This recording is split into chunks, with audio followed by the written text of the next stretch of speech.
서울 관악구 신림동의 허름한 반지하 원룸. 72세 이만석은 아침 7시에 눈을 떴습니다. 습관처럼 라디오를 켜고 물을 끓이는 동안 창밖을 바라봤죠. 지하철 2호선 신림역에서 걸어서 15분 거리에 있는 이 집에서 혼자 산 지 벌써 3년째였습니다. 아내가 세상을 떠난 후 아들과 딸이 번갈아 모시겠다고 했지만 결국 모두 각자의 사정을 핑계로 거리를 두었어요. 그래서 만석은 이곳에서 홀로 지내고 있었습니다. 월세 50만 원, 관리비 5만 원. 국민연금 80만 원으로 겨우 버텨나가는 생활이었죠. 요즘 들어 자꾸 깜빡깜빡하는 일이 많아졌어요. 어제 저녁에 뭘 먹었는지, 가스불을 껐는지 기억이 나지 않을 때가 있었습니다. 하지만 아직 일상생활에는 큰 지장이 없었어요. 다만 가끔 길을 헤맬 때가 있어 지갑에 집 주소를 적은 메모지를 넣어두곤 했습니다. 오늘도 평소와 다름없는 하루가 시작될 줄 알았어요. 그런데 오후 이 시경 초인종이 울렸습니다. 누가 왔나 싶어 문을 열어보니 웬일로 둘째 딸 수진이 서 있었어요. 42세인 수진은 3개월 전 명절 때 이후로 얼굴을 보지 못했습니다. 평소보다 화장을 진하게 하고 새 옷을 입은 모습이었죠. 아버지 안녕하세요. 갑자기 와서 놀라셨죠. 수진은 평소와 달리 밝은 표정이었어요. 만석은 반가워하며 딸을 집 안으로 맞아들였습니다. 괜찮다. 딸이 언제든 올 수 있는 거지. 그런데 무슨 일이야?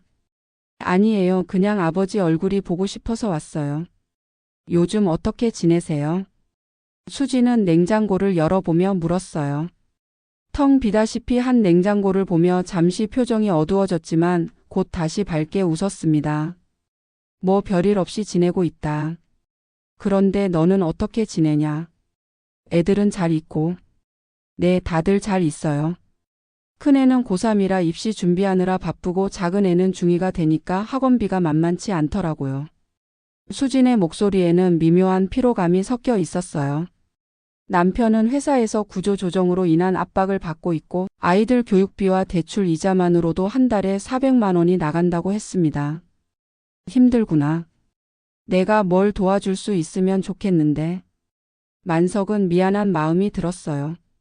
자식들에게 도움이 되기는커녕 오히려 걱정만 끼치는 것 같아서 말이죠. 그런 말씀 마세요.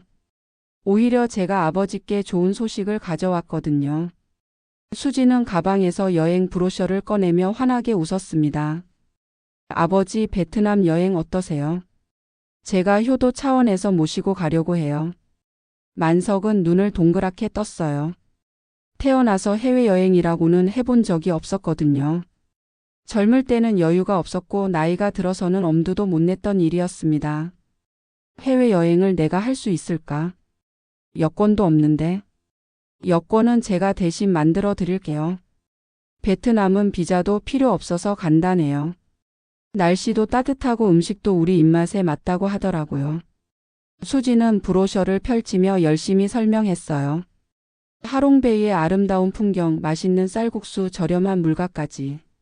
만석의 마음은 점점 설레기 시작했습니다. 그런데 비용이 많이 들 텐데. 걱정 마세요. 제가 다 준비했어요. 아버지는 그냥 편하게 따라오시기만 하면 돼요. 하지만 수진의 진짜 속내는 달랐습니다. 최근 만석의 기억력이 부쩍 떨어진다는 걸 눈치챘거든요. 이웃들로부터 가스 냄새가 난다거나 밤늦게 혼자 중얼거린다는 이야기를 들었어요. 병원에 데려가면 치매 진단을 받을 가능성이 높았죠. 치매 환자를 돌보려면 월 200만 원의 간병비가 필요했어요. 요양원에 모시려 해도 월 300만 원은 들어갔습니다. 수진에게는 감당할 수 없는 부담이었죠. 그래서 생각해낸 것이 이 계획이었어요. 베트남에 아버지를 데려가서 적당히 시간을 보낸 후 공항에서 혼자 먼저 돌아오는 것. 아버지가 치매로 길을 잃었다고 신고하면 법적으로는 실종 처리가 되고 자신은 책임에서 벗어날 수 있다고 생각했습니다. 언제 떠나는 거냐? 다음 주 화요일이에요. 11월 26일 오전 10시 비행기예요. 4박 5일 일정이고요. 만석은 가슴이 두근거렸어요. 72년을 살면서 처음 가보는 해외여행이라니. 아내가 살아있을 때 함께 가보자고 했던 여행을 이제서야 하게 되는 거였죠. 정말 괜찮겠냐? 내가 짐이 되지는 않을까? 무슨 말씀을 하세요? 아버지와 함께하는 여행이라서 더 의미 있는 거예요. 수지는 능숙하게 거짓말을 했어요. 실제로는 아버지를 버리고 올 계획이면서도 효도하는 딸의 모습을 완벽하게 연기했습니다. 그럼 준비는 뭘 하면 되냐? 여권 사진만 찍으러 가면 돼요. 나머지는 제가 다 알아서 할게요. 옷도 몇 벌 챙기시고 상비약 정도만 준비하세요. 만석은 신이 났어요. 그동안 단조로웠던 일상에 특별한 일이 생긴 거였죠. 이웃집 할머니에게도 자랑하고 싶었고 오랜만에 새 옷도 한 벌 사고 싶었어요. 수지는 이 시간 정도 머물다가 일어났습니다. 그럼 아버지 다음 주에 뵐게요. 월요일에 미리 전화 드릴게요. 그래 고맙다. 너 덕분에 좋은 경험을 하게 되겠구나. 만석은 진심으로 고마워했어요. 딸이 이렇게 자신을 생각해 준다는 사실이 무척 기뻤거든요. 하지만 그는 몰랐습니다. 이것이 딸이 자신에게 주는 마지막 선물이자 동시에 가장 잔혹한 배신의 시작이라는 걸 말이에요. 수진이 떠난 후 만석은 혼자 있으면서도 계속 웃음이 났어요. 베트남이라니. 어떤 곳일까요? 음식은 어떻고 사람들은 어떨까요? 상상만으로도 가슴이 벅찼습니다. 하지만 수지는 집으로 돌아가는 길에 전혀 다른 생각을 하고 있었어요. 아버지를 베트남에 버리고 오는 구체적인 계획을 세우고 있었거든요. 공항에서 화장실에 간다고 하고 혼자 먼저 출국할 생각이었습니다. 이렇게 겉으로는 따뜻해 보이는 부녀의 재회 뒤에는 곧 일어날 비극의 그림자가 드리워져 있었습니다. 인천국제공항 제1터미널. 오전 8시 30분이었습니다. 만석은 생애 처음 밟아보는 공항 바닥에 발을 디디며 주위를 둘러봤어요. 천장이 높고 넓은 공간, 수많은 사람들, 여러 나라 언어가 뒤섞인 안내 방송까지. 모든 것이 신기하고 설레었습니다. 아버지 이쪽으로 오세요. 먼저 체크인부터 해야 해요. 수지는 능숙하게 길을 인도했어요. 미리 인터넷으로 체크인을 해둔 덕분에 절차는 빨랐습니다. 짐을 맡기고 출국 심사를 마친 후 면세점 구역에 도착했죠. 와, 정말 크다. 이런 곳이 있는 줄 몰랐네. 만석은 면세점 곳곳을 구경했어요. 비싼 브랜드 매장들, 각종 화장품과 술, 한국 전통 선물까지. 평생 백화점도 제대로 가본 적 없던 그에게는 다른 세상 같았습니다. 아버지 커피 한 잔 하실래요? 비행기 타기 전에 좀 쉬어요. 수지는 카페를 찾아 앉았어요. 아메리카노 2잔을 주문하고 아버지 앞에 놓았습니다. 하지만 그녀의 손은 미묘하게 떨리고 있었어요. 수진아 고맙다. 너 덕분에 이런 구경도 하고. 만석은 진심으로 감사했어요. 딸이 자신을 위해 이런 큰 선물을 준비했다고 생각하니 눈물이 날 것 같았습니다. 별 말씀을요? 당연한 거예요. 수지는 시계를 계속 확인했어요. 비행기 출발까지 1시간 30분. 계획을 실행할 시간이 다가오고 있었습니다. 아버지 화장실 좀 다녀올게요. 여기서 기다리고 계세요. 그래, 나도 커피나 천천히 마시고 있을게. 수지는 가방을 들고 일어났어요. 하지만 화장실로 가는 게 아니었습니다. 미리 계획해둔 대로 다른 출입구로 향했죠. 이미 어젯밤에 인터넷으로 혼자만의 귀국 항공편을 예약해 두었거든요. 1시간이 지났습니다. 만석은 처음엔 대수롭지 않게 생각했어요. 여자들은 화장실에 시간이 오래 걸린다고 들었거든요. 하지만 점점 불안해지기 시작했습니다. 1시간 30분 2시간. 탑승 시간이 다가왔는데도 수지는 돌아오지 않았어요. 만석은 자리에서 일어나 주위를 둘러봤습니다. 화장실 앞에서 기다려봤지만 나오는 사람 중에 딸은 없었어요. 아가씨, 제 딸을 못 봤나요? 키가 160cm 정도 되고 검은색 코트를 입었는데. 만석은 지나가는 사람들에게 물어봤지만 누구도 관심을 보이지 않았어요. 모두들 자신의 일정에 바빴거든요. 베트남행 VJ803편 승객 여러분 탑승을 시작합니다. 안내 방송이 울렸어요. 만석은 패닉 상태가 되었습니다. 딸 없이 혼자 비행기를 탈 수는 없었거든요. 그런데 더 큰 문제가 있었어요. 베트남어는 물론이고 영어도 전혀 할 줄 몰랐습니다. 공항 직원에게 다가가 상황을 설명하려 했지만 의사소통이 안 되었어요. 저기 제 딸이 안 보이는데요.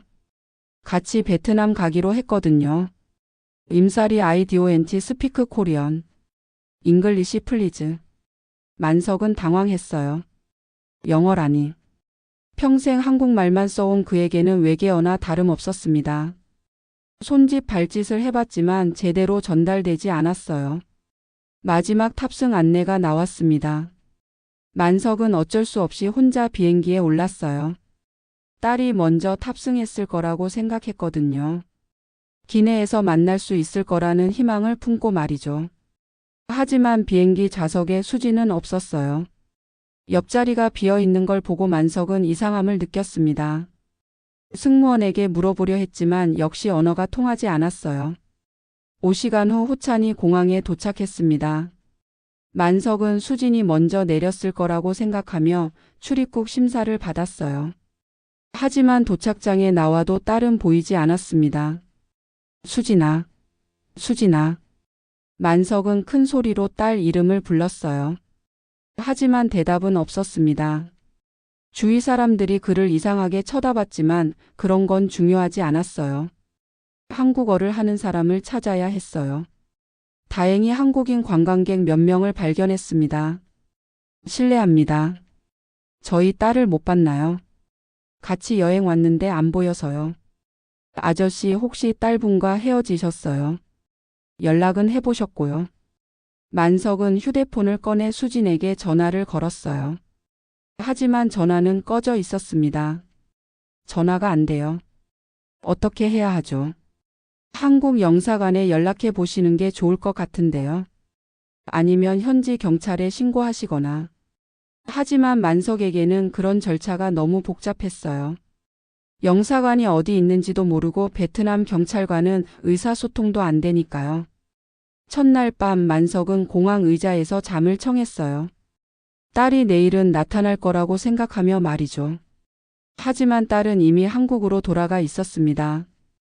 수지는 인천공항에 도착한 후 집으로 향했어요. 남편에게는 아버지가 갑자기 치매 증상을 보이며 공항에서 실종됐다고 거짓말했습니다. 여보, 아버지가 갑자기 이상해지더니 공항에서 사라지셨어. 찾고 있는데 못 찾겠어. 뭐라고? 그럼 지금 베트남에 혼자 계신다는 거야? 응, 현지 경찰과 영사관에 신고는 해뒀어. 그런데 치매 환자가 혼자 돌아다니니까 쉽지 않을 것 같아. 수지는 능숙하게 거짓말을 이어갔어요. 미리 준비해둔 시나리오대로였죠.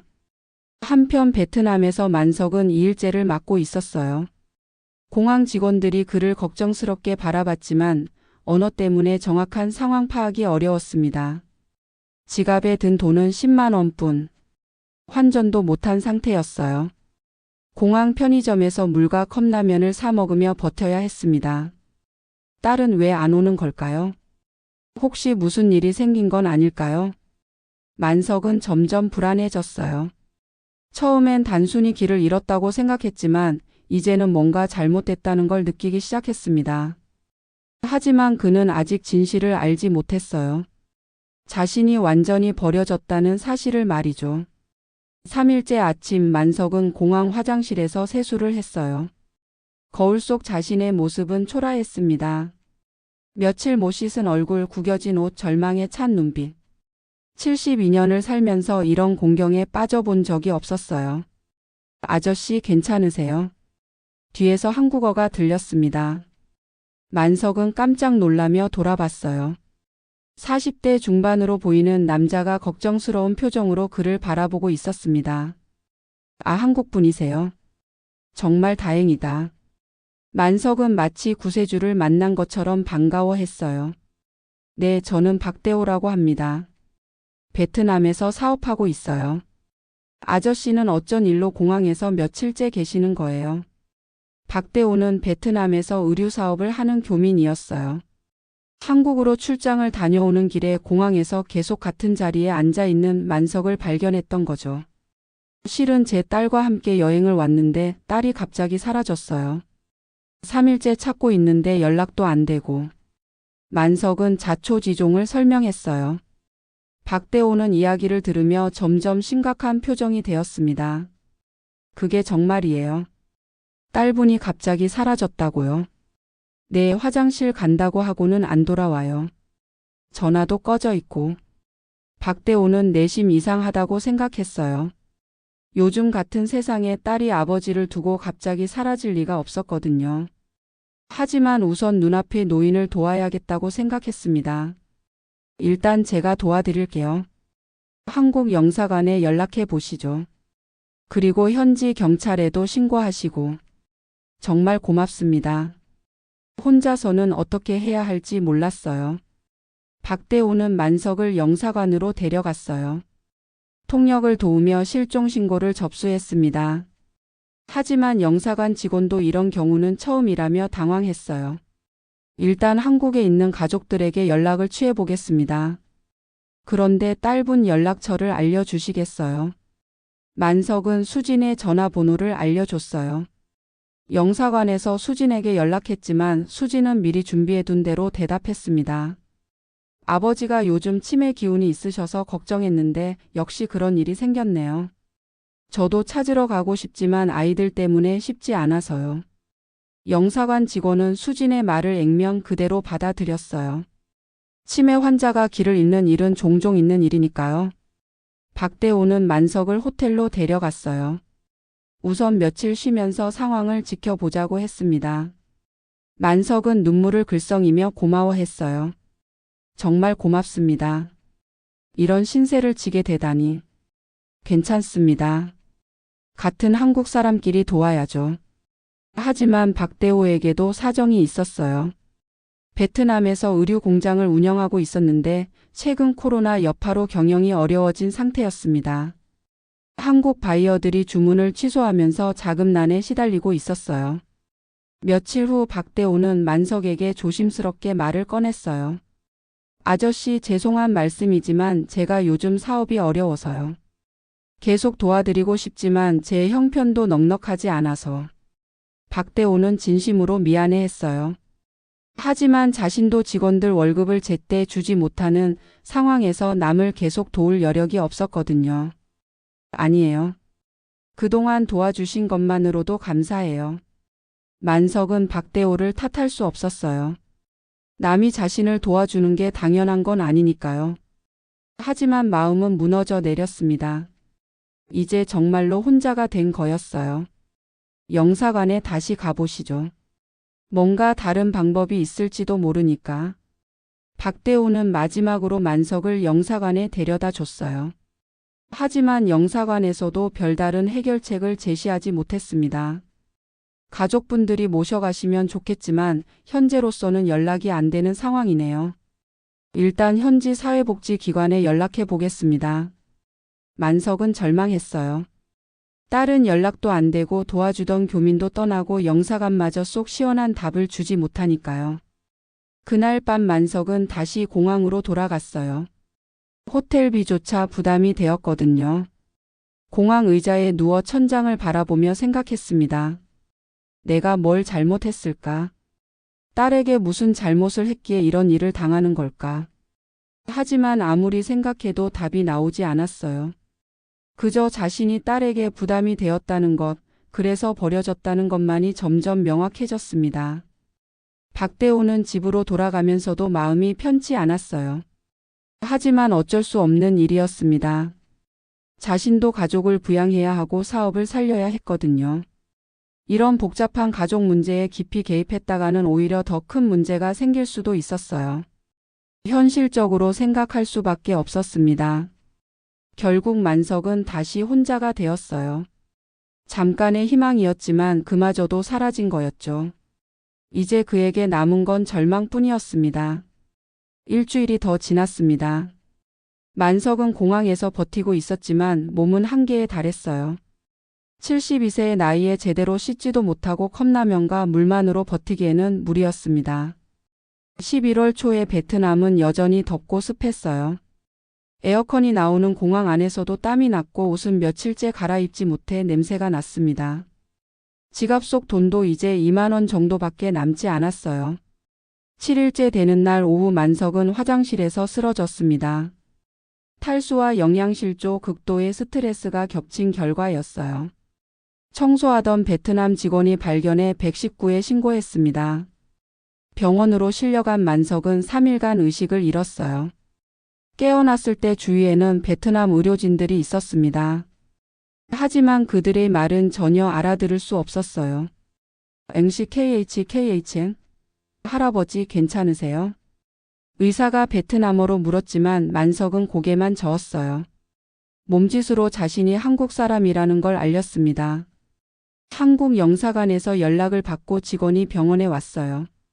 하지만 상황은 달라진 게 없었습니다. 수진은 여전히 아버지가 치매로 길을 잃었다고 주장했고 자신은 경제적 사정으로 베트남에 갈 수 없다고 했어요. 영사관 직원은 만석에게 현실을 알려줘야 했어요. 아저씨 죄송하지만 가족분이 모시러 오기 어려운 상황이라고 하십니다. 현지 사회복지기관의 도움을 받으셔야 할 것 같아요.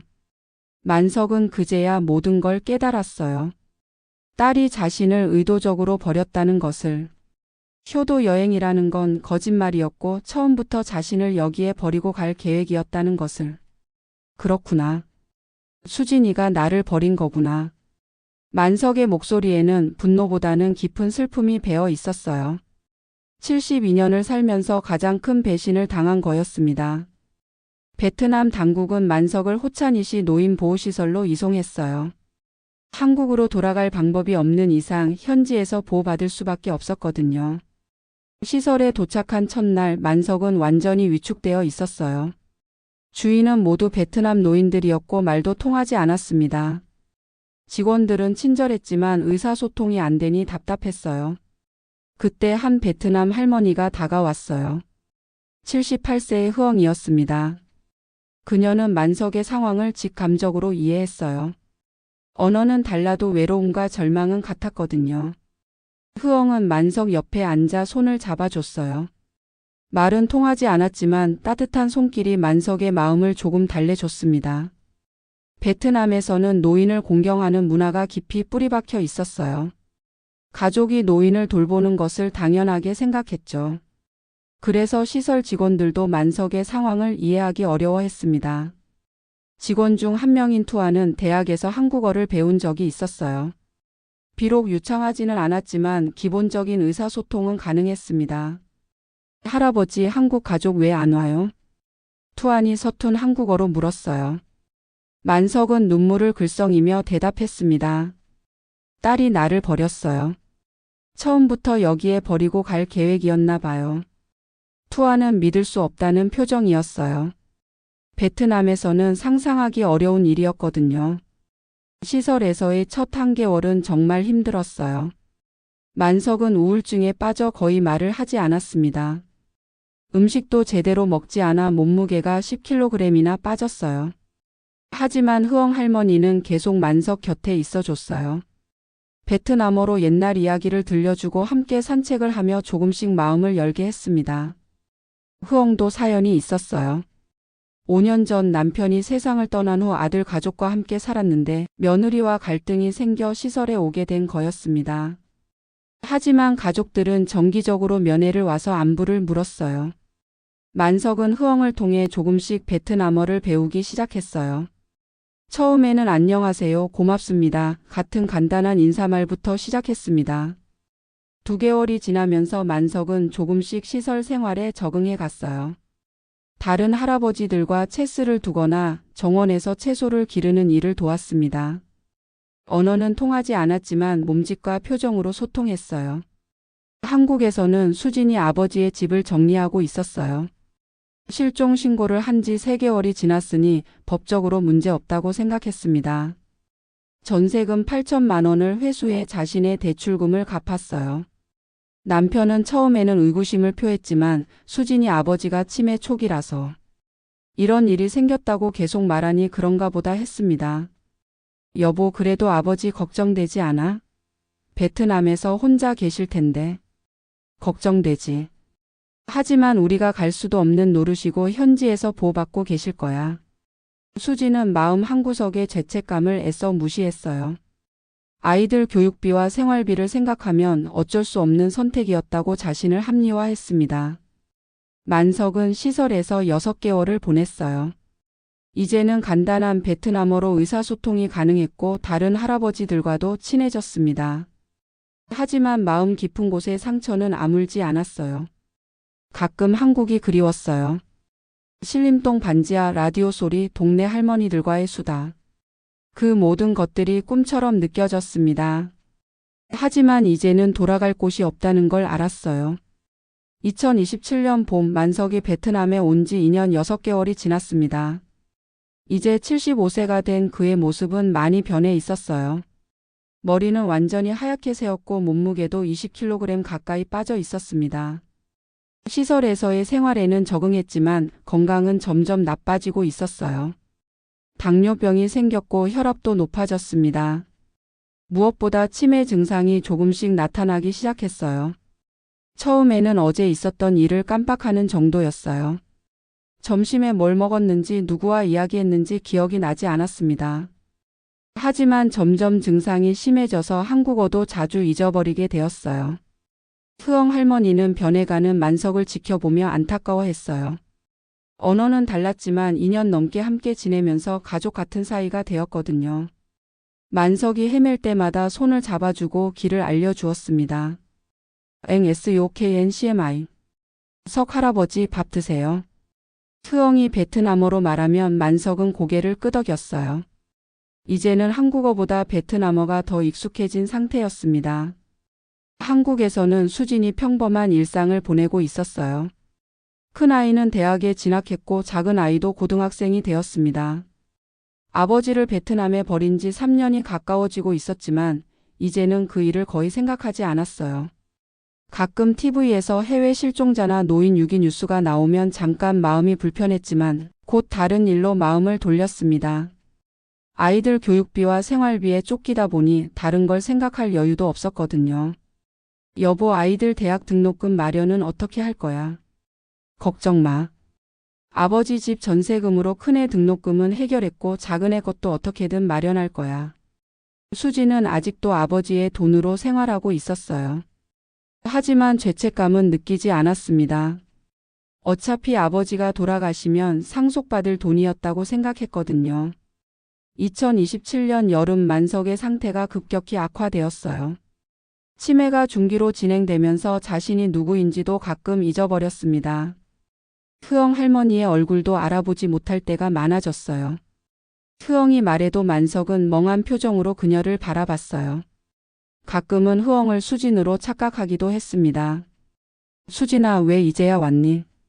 아빠가 얼마나 기다렸는데. 만석이 한국어로 중얼거리면 흐엉은 이해할 수 없었지만 그의 슬픔은 느낄 수 있었어요. 그럴 때마다 손을 잡아주며 조용히 옆에 있어 주었습니다. 시설 직원들도 만석을 각별히 돌봤어요. 투아는 이제 한국어를 꽤 유창하게 할 수 있게 되었는데 만석과 대화를 나누며 그의 마음을 달래주려 노력했습니다. 할아버지, 오늘 기분 어때요? 좋아. 그런데 집에 언제 가지? 만석은 자주 집에 가고 싶다고 말했어요.